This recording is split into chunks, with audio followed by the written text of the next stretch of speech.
మంచు మోహన్ బాబుకు సంబంధించిన ఫ్యామిలీ ఇష్యూ ఏదైతే ఉందో ఇప్పుడు రోజు రోజుకి ఈ ఇష్యూ మలుపు తిరుగుతోంది అని చెప్పొచ్చు.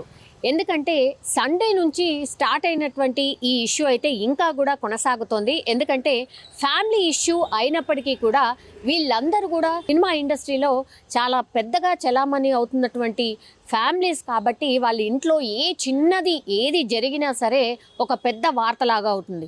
అందులో భాగంగానే ఇప్పుడు మోహన్ బాబు ఇష్యూ కూడా పెద్ద ఎత్తున చర్చ జరుగుతోంది. అండ్ ఇంకోటి ఏంటంటే అటు మోహన్ బాబు కూడా అండ్ ఆ తర్వాత మంచు మనోజ్ కూడా ఎక్కడ కూడా తగ్గకుండా ఒకరిపై ఒకరు ఆరోపణలు చేసుకోవడమే కాదు, లిఖితపూర్వకంగా పహాడీ షరీఫ్కి సంబంధించిన పోలీస్ స్టేషన్లో ఇద్దరు కూడా ఫిర్యాదు చేసుకున్నటువంటి పరిస్థితి. ఇద్దరు కూడా ఒకటే ఆరోపణ చేస్తూ ఉన్నారు. మంచు మనోజ్ ఏమో తండ్రి తన అనుచరులతో కొట్టించాడు అని మనోజ్ ఆరోపణలు చేస్తుంటే, మోహన్ బాబు కూడా నాపై దాడి చేశాడు మనోజ్ అన్నటువంటిది మోహన్ బాబు పూర్తిగా ఆరోపణలు చేస్తున్న పరిస్థితి.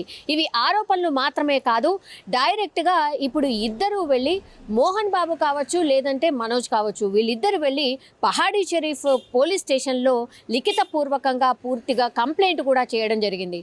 సో ఇప్పుడు సంచలనంగా మారినటువంటి సిచ్యువేషన్ కనిపిస్తోంది. ఎందుకంటే పహాడీ షరీఫ్కి సంబంధించిన పోలీసులు కూడా ఇప్పుడు ఇద్దరు కంప్లైంట్ చేశారు కాబట్టి కేసులు నమోదు చేశారు, ఎంక్వైరీ కూడా స్టార్ట్ చేసిన పరిస్థితి. అసలు తప్పు ఎవరిది, ఎవరు ముందుగా దాడి చేశారు ఏంటి అనే ఎంక్వైరీ అయితే పోలీసులు టేకప్ చేస్తున్న సిచ్యువేషన్ కనిపిస్తోంది. కానీ మంచు మనోజ్ ఆస్తికి సంబంధించిన వివాదంలో పూర్తిగా వీళ్ళిద్దరు కూడా అంటే దాడి చేసుకోవడం కావచ్చు, మాటలు అనుకోవడం కావచ్చు చేశారు అని అందరూ అనుకున్నారు.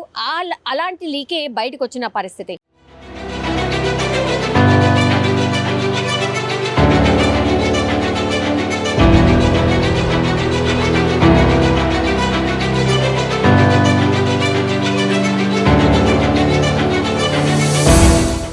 కానీ కాదు, యాక్చువల్లీ మనోజ్ ఆరోపిస్తుంది ఏంటి అంటే మోహన్ బాబు యూనివర్సిటీ ఏదైతే ఉందో ఆ మోహన్ బాబు యూనివర్సిటీలో పూర్తిగా ఆర్థికంగా అవకతవకలు జరుగుతున్నాయి.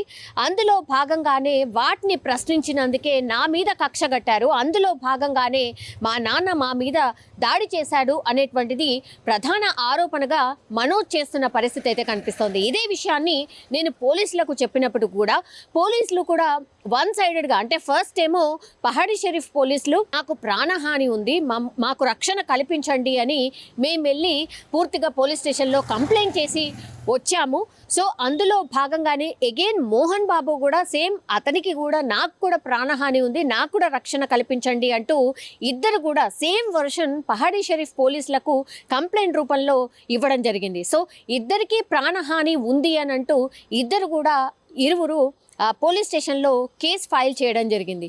అందులో భాగంగానే పహాడీ షరీఫ్ పోలీసులు కూడా పూర్తిగా ఎంక్వైరీ అయితే స్టార్ట్ చేశారు. కానీ మనోజ్ మాత్రం క్లియర్గా చెప్తున్నాడు, యాక్చువల్లీ ఎంపీయూ యూనివర్సిటీ ఏదైతే ఉందో అందులో పెద్ద ఎత్తున అవకతవకలు జరుగుతున్నాయి కాబట్టే నేను ప్రశ్నించాను, అది నచ్చకే పూర్తిగా నేను కాదు నా పైనే కాదు నా బిడ్డ పైన 7 months బిడ్డ పైన అట్లాగే నా భార్య పైన కూడా దాడి చేశారు అని మనోజ్ ఆరోపిస్తున్న పరిస్థితి. As well as Mohan Babu కూడా తన అనుచరుల మీద అండ్ నా పైన కూడా మనోజ్ దాడి చేశాడు అని చెప్తున్న పరిస్థితి.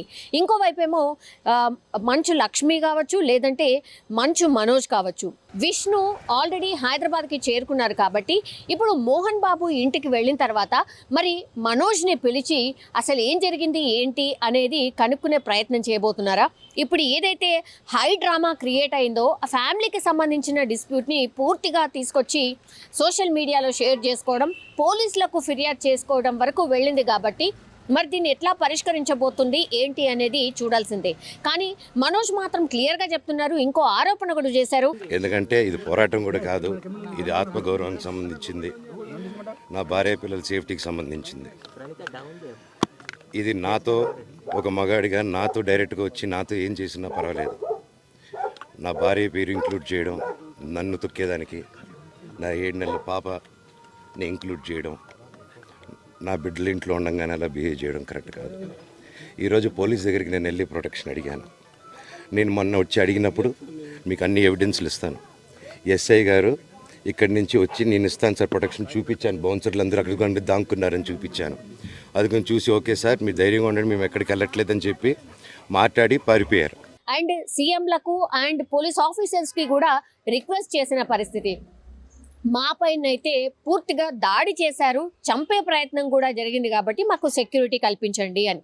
కానీ ఈ మనోజ్ మాట్లాడుతూ ఇంకో విషయం కూడా చెప్పారు. యాక్చువల్లీ ఇద్దరం ఫిర్యాదు చేసుకున్నప్పటికీ కూడా మాకు సెక్యూరిటీ కల్పిస్తాము అనేటువంటిది పోలీస్ ఆఫీసర్స్ చెప్పినప్పటికీ కూడా అందుకు భిన్నంగా ఇప్పుడు మాకైతే సెక్యూరిటీ లేకుండానే సెక్యూరిటీ ఆఫీసర్స్ లేకుండానే పూర్తిగా మోహన్ బాబుకి సెక్యూరిటీ ఆఫీసర్స్ని ఆర్ సెక్యూరిటీని కల్పించడం జరుగుతుంది.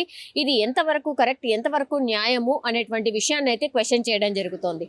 సో ఎగ్జాక్ట్లీ ఏం జరిగింది ఏంటి అనేది మరి ఇప్పుడు విష్ణు కూడా హైదరాబాద్కి వచ్చారు కాబట్టి మరి వీళ్ళందరూ కూర్చొని మాట్లాడుకొని ఈ సమస్యకి ఏమైనా పరిష్కార దిశగా అడుగులు పడతాయా, లేదంటే ఇరువురు కేసులు పెట్టుకున్నారు కాబట్టి ఇంకేం జరగబోతోంది అనేది వేచి చూడాల్సిందే. అండ్ మనోజ్ చేస్తున్నటువంటి ఆరోపణలు ఏవైతే ఉన్నాయో అవన్నీ కూడా రిజాల్వ్ అవుతాయా, లేకపోతే ఇంకా ఫర్దర్గానే ముందుకు వెళ్ళే అవకాశం ఉందా లేదా అనేది చూడాల్సిందే. కానీ సినీ ఇండస్ట్రీలో సినీ పెద్దలు అనేటువంటి వాళ్ళ ఫ్యామిలీలో జరిగినటువంటి ఈ వివాదం పైన అయితే పూర్తిగా సినీ పెద్దలే కావచ్చు, అభిమానులే కావచ్చు, లేదంటే సాధారణ ప్రజలు కూడా అసలు ఏం జరుగుతోంది ఏంటి అనేది అబ్జర్వ్ చేస్తున్న పరిస్థితి కనిపిస్తోంది.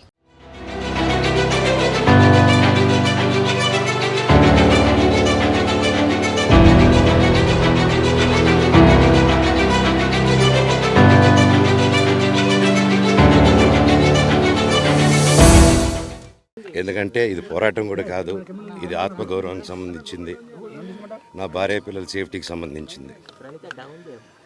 ఇది నాతో ఒక మగాడిగా నాతో డైరెక్ట్గా వచ్చి నాతో ఏం చేసినా పర్వాలేదు.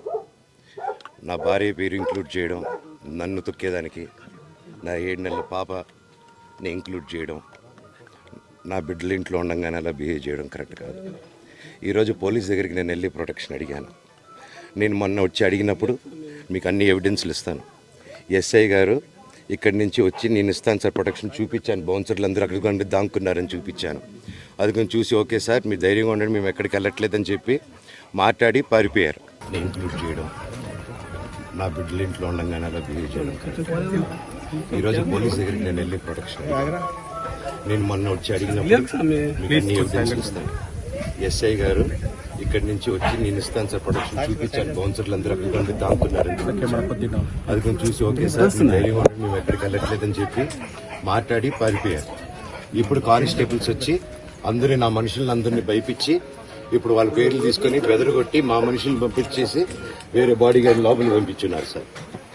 ఏం జరిగిందండి అసలు? గొడవలు ఎందుకు జరిగాయి? మిమ్మల్ని ఎందుకు ఎందుకు వన్ సైడ్ తీసుకుంటున్నారు? కంప్లైంట్ తీసుకున్న తర్వాత వాళ్ళకి ఏ అధికారం ఉంది? నా ప్రొటెక్ట్ చేసే మనుషుల్ని పంపించేదానికి అధికారం ఉంది.